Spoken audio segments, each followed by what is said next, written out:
40 yosh odamni joniga kelgan elchi deydi. Bu narsa haqida hech tafakkur qilib ko'rganmiz, hech o'ylab ko'rganmiz, nima uchun aynan 40 yoshida?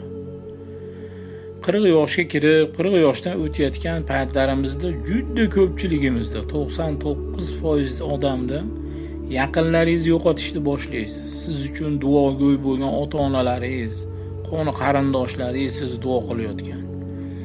Barcha katta insonlarni yo'qotishni boshlaysiz 40 yoshdan o'tgan paytda.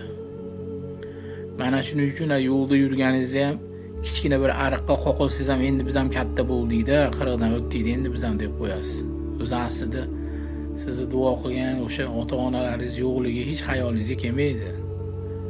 Agar o'shalar bo'lib siz bilan biz duo qilib tursa, 70 yoshda ham qoqilmaymiz hech qachon biz. Ota-ona endi har qanday holatda ona bu ona, ota bu otada baribir. Ming yomon bo'ling siz, baribir sizni duo qiladi.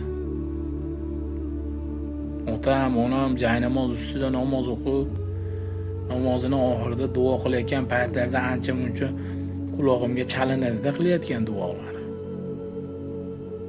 Duolarni eshitgan paytda ko'zimdan yosh chiqib ketadi ba'zida. Ba'zida yig'lab yuboraman. Shularga bir yaxshi bir nimalar qilib bera olmayapman.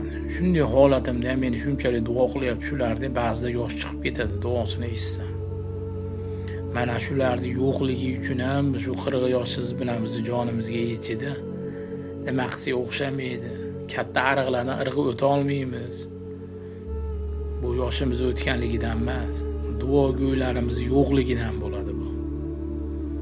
Alloh barchamizni ota-onasi borlarni, ota-onasini sog' salomat, umrlarini uzoq qilsin, o'tganlarini Alloh o'z rahmatiga olgan bo'lsin ilohim.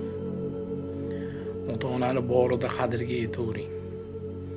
Shu ota-onangiz o'tgan paytda tobutini yerdan uzib ko'tarib olib yelkangizga qo'yadigan vaqtda oralig'ida hamma narsa uzilib ketadi. Hamma narsa, ko'z oldingizdan hamma narsa o'tadi. Qilgan gunohlaringiz, gap qaytarganlaringiz, ota-onangizga qilib bera olmagan narsalaringiz hammasi yerdan tobutni uzib olib to yelkangizga qo'ygunchalik ozgina dag'bi vaqt ichida shu hamma narsasi ichingizdan uzilib ketadi, afsuslanib ketasiz.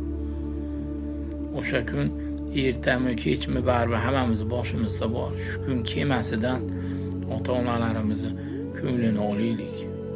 Yaqinda bir insonga otang o'tganiga ehson qila olmaysanmi, qo'lingdan keladimi?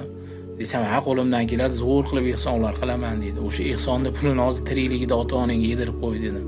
O'tgandan keyin bularning foydasi yo'q.